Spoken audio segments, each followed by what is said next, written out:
Episódio oferecido pelo professor Ruba, especialista em preparação para a cidadania húngara, aulas de húngaro e traduções de certidões brasileiras. Contato pelo e-mail profrubabr@gmail.com.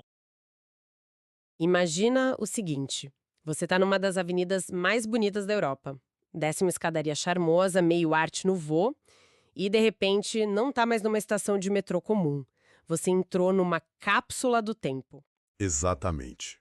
Hoje, nossa análise leva a gente para debaixo das ruas de Budapeste para explorar a linha M1, que os locais chamam, com muito carinho, de Kisföldalat, o pequeno metrô. E é pequeno no nome, mas, nossa, gigante na história. A gente não tá falando de uma linha de metrô qualquer, né? Não mesmo. Esta é simplesmente a primeira ferrovia subterrânea elétrica da Europa continental. Inaugurada tipo em 1896, no auge da Belle Époque húngara. É um pedaço de história tão importante que hoje é patrimônio mundial da Unesco. Pois é. Exatamente.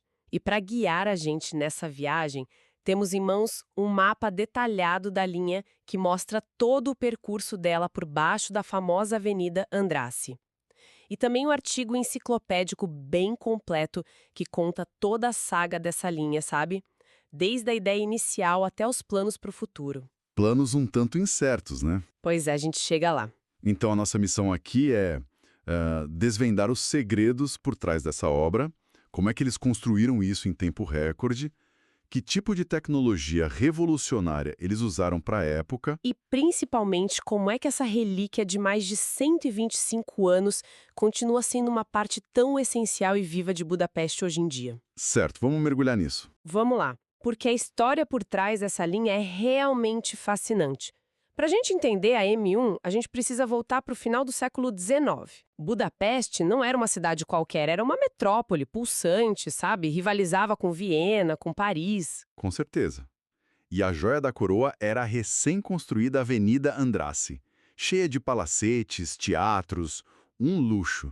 Mas tinha um problema: como levar as pessoas para lá e para cá. E o problema era justamente a beleza da avenida. A ideia mais óbvia seria colocar um bonde, claro. Claro. Mas o Conselho de Obras Públicas da cidade bateu o pé. Eles falaram, de jeito nenhum, colocar trilhos e postes aqui vai estragar a paisagem e arruinar a estética da nossa avenida mais elegante. Então, se não dava para ir pela superfície, A única solução era ir por baixo. A necessidade de preservar a beleza foi o que forçou a inovação para debaixo da terra.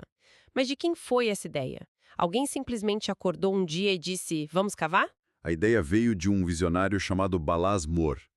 Ele tinha visto o metrô de Londres, o primeiro do mundo, e pensou em adaptar o conceito.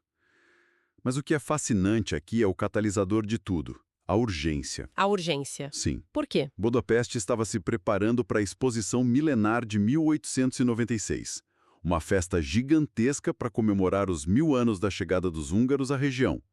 E a exposição ia acontecer no parque da cidade, bem no final da Avenida Andrássy. Ah, agora faz sentido. Eles precisavam de uma forma elegante e moderna de levar a multidão toda para a grande festa.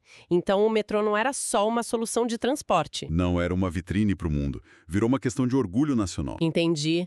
A empresa alemã Siemens e Hauske, que já era uma gigante da tecnologia na época, apresentou o projeto e ganhou a concessão com uma condição muito clara, escrita em letras garrafais no contrato. A linha tinha que estar funcionando antes da abertura da exposição. A corrida contra o tempo tinha começado. E que corrida!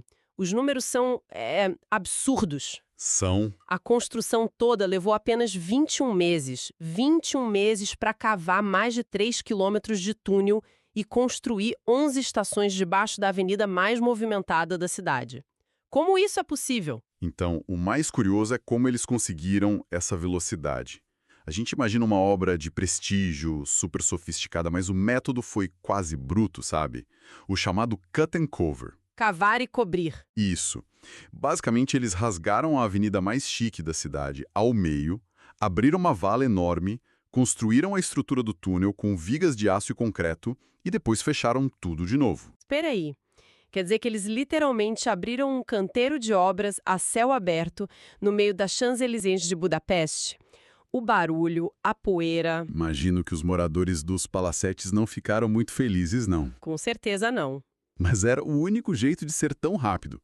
A perfuração de túneis profundos com tuneladoras ainda era uma tecnologia muito incipiente, muito lenta.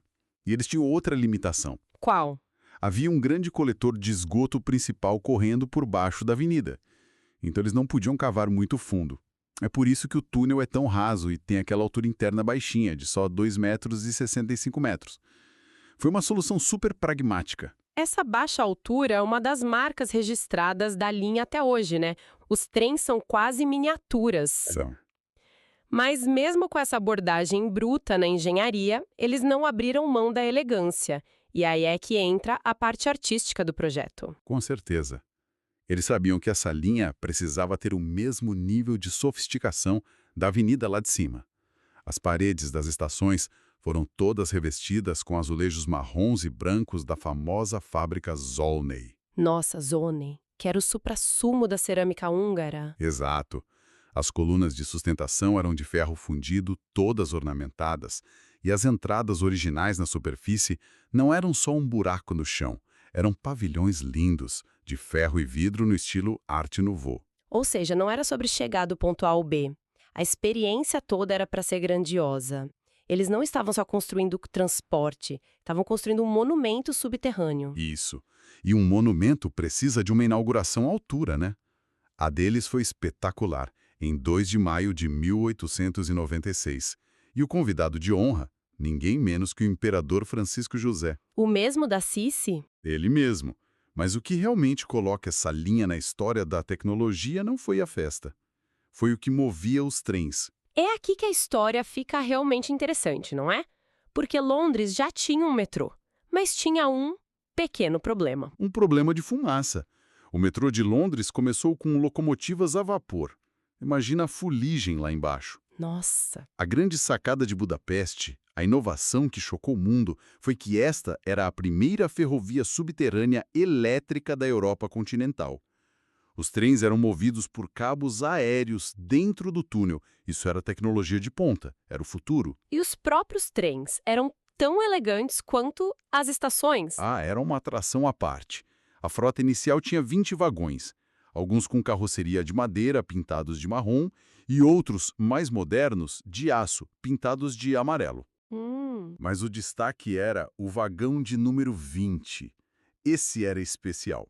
Luxuosamente decorado com madeiras nobres, veludos, reservado exclusivamente para a família real. E a realeza usou mesmo? Ou era só de fachada? Usou e logo de cara. Poucos dias depois da inauguração, em 8 de maio, o próprio imperador Francisco José fez uma viagem na linha. Ele ficou tão impressionado que concedeu à empresa o direito de se chamar Companhia Ferroviária Elétrica Subterrânea Francisco José. Uau, era o selo máximo de aprovação. Com certeza. E se a gente conecta isso ao funcionamento do dia a dia, surgem os detalhes curiosos. Por exemplo, a linha originalmente operava com tráfego pela esquerda, no estilo britânico. Ah, é? Sim, que era o padrão na Hungria na época.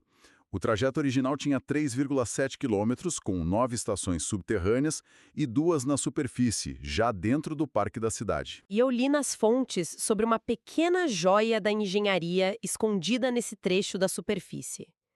Algo sobre uma ponte. Isso.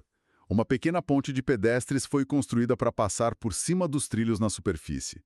Pode parecer uma coisa boba hoje, mas aquela foi a primeira ponte de concreto armado construída em toda a Hungria. Sério? E o mais legal é que ela ainda está lá, firme e forte. É um pequeno monumento técnico escondido à vista de todos, um símbolo de como essa linha estava sempre na vanguarda. Incrível, uma linha que foi pioneira em tudo. Mas o tempo passa e o século XX chegou com guerras, mudanças de regime. Como a linha sobreviveu a tudo isso? Ela sobreviveu, mas não sem transformações profundas.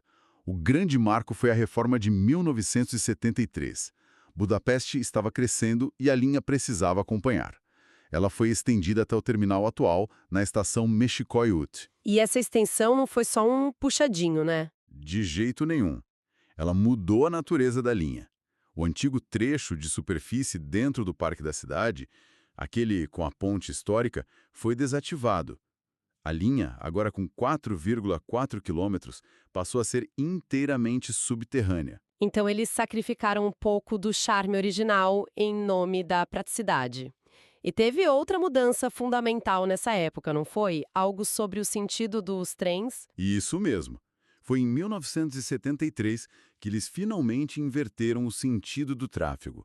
Abandonaram a mão inglesa e passaram a operar pela direita, para se alinhar com o resto do sistema. Entendi. Mas a modernização foi muito além disso.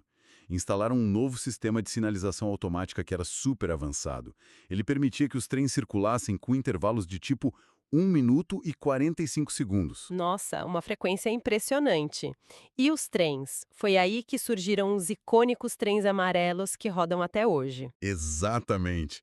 Em 1973, entraram em serviço os novos trens articulados, fabricados pela empresa húngara Ganskozi.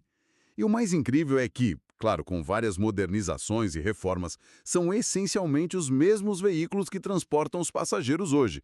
Eles já têm meio século de serviço. Isso mostra como a engenharia daquela época era robusta, feita para durar. Mas mesmo que é feito para durar, uma hora precisa de um cuidado, né? No final dos anos 80, a situação já não era tão boa. Não era. Décadas de uso intenso e manutenção limitada cobraram seu preço. No início dos anos 90, a linha estava se deteriorando. A estrutura do túnel, a fiação e, principalmente, os trilhos estavam em estado crítico. Precisava de uma intervenção urgente. Urgente. Ou a linha corria o risco de ser fechada. E então veio a grande reconstrução de 1995. O que foi feito exatamente? O que é fascinante aqui é a mudança técnica na via. Originalmente, os trilhos eram assentados sobre um lastro de pedra britada, como numa ferrovia comum. Na reforma de 1995, eles arrancaram tudo isso. Os novos trilhos foram fixados diretamente numa base de concreto armado. Isso não só modernizou a via, mas era uma necessidade imposta pelo túnel apertadíssimo. Espera um pouco, isso é incrível. Quer dizer que, em 1995, num período pós-comunismo, com a grana curta, em vez de simplesmente modernizar e apagar o passado, eles fizeram o trabalho caríssimo de restaurar o visual de 100 anos atrás? Exatamente. E essa foi a decisão mais importante. Eles poderiam ter colocado painéis de metal e luzes de LED, mas a escolha foi tratar a linha como um monumento que ela é. Das 11 estações, 8 são as originais, de 1896. Nossa! E o trabalho de restauração foi minucioso. Eles encomendaram réplicas dos azulejos Oney, restauraram as esquadrias de madeira, as colunas de ferro. Quem entra numa dessas estações hoje vê praticamente a mesma cena que o imperador Francisco José viu. Isso diz muito sobre como a cidade enxerga essa linha, né? Não é só um transporte, é uma obra de arte, parte da identidade de Budapeste. E essa atitude de preservação deve ter pesado muito para o que aconteceu alguns anos depois. Com certeza. Foi essa restauração cuidadosa que abriu o caminho para o reconhecimento máximo. Em 2002, a Unesco declarou não só a Avenida Andrássy, mas também a linha M1 que corre debaixo dela, como Patrimônio da Humanidade. Uau! O argumento da Unesco foi que o conjunto é um exemplo excepcional e incrivelmente bem preservado do planejamento urbano e da inovação tecnológica do final do século XIX. Algo que influenciou o desenvolvimento de metrôs em muitas outras cidades. Que incrível! De uma solução prática para uma exposição a um tesouro mundial. E o futuro? O que se planeja para essa senhora de mais de 125 anos? Ela vai se aposentar? Aposentar nunca. Mas os desafios são grandes. Existem planos ambiciosos. Um deles é uma pequena, mas importante extensão. Levar a linha da Praça Vörösmarty até a Praça Vigador, que fica na margem do Danúbio. Isso criaria uma conexão direta com os bondes que correm ao longo do rio. Seria muito útil. Exato. E tem a questão da acessibilidade, porque essas estações históricas não parecem muito amigáveis para cadeiras de rodas ou carrinhos de bebê. Nem um pouco. Esse é o ponto principal dos planos de modernização. O projeto inclui a construção de novas saídas em estações super movimentadas, como a Octogon, e, o mais importante, a instalação de elevadores em todas as estações. E, claro, a substituição da frota. Os cinquentões da Gans finalmente teriam seu descanso. Exatamente. Seriam substituídos por veículos novos, com maior capacidade e um design de vagão único, contínuo. Parece um plano perfeito. Mas transformar planos em realidade, especialmente em projetos tão caros e complexos, nunca é simples. Pois é. E aqui a história encontra um obstáculo bem do século XXI. A fonte que a gente usou mostra um problema recente. Em 2023, o governo húngaro simplesmente retirou o financiamento que já estava destinado para a elaboração dos planos de execução. Quê? A justificativa foi a necessidade de usar o dinheiro para outras prioridades nacionais. Que balde de água fria. Então o futuro da modernização está no limbo? Por enquanto, sim. Isso mostra a tensão constante que existe em manter uma infraestrutura como essa. É uma joia histórica, um patrimônio mundial, mas também é uma parte funcional do transporte público que precisa de investimentos caríssimos. E nem sempre o dinheiro está disponível. Exatamente. Então, o que tudo isso significa?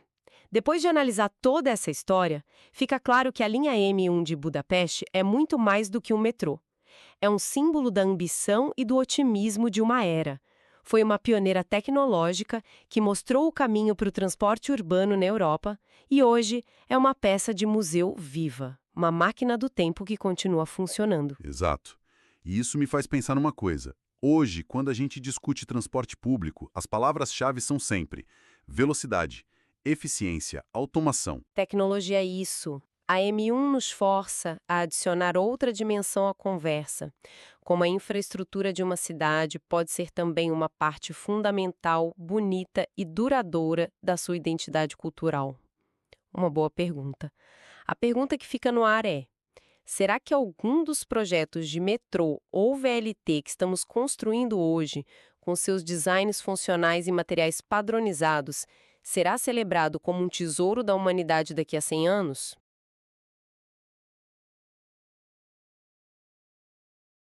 Gostou do episódio? Então já deixa o seu like, se inscreve no canal e ativa o sininho para acompanhar todos os próximos conteúdos. Até o próximo episódio!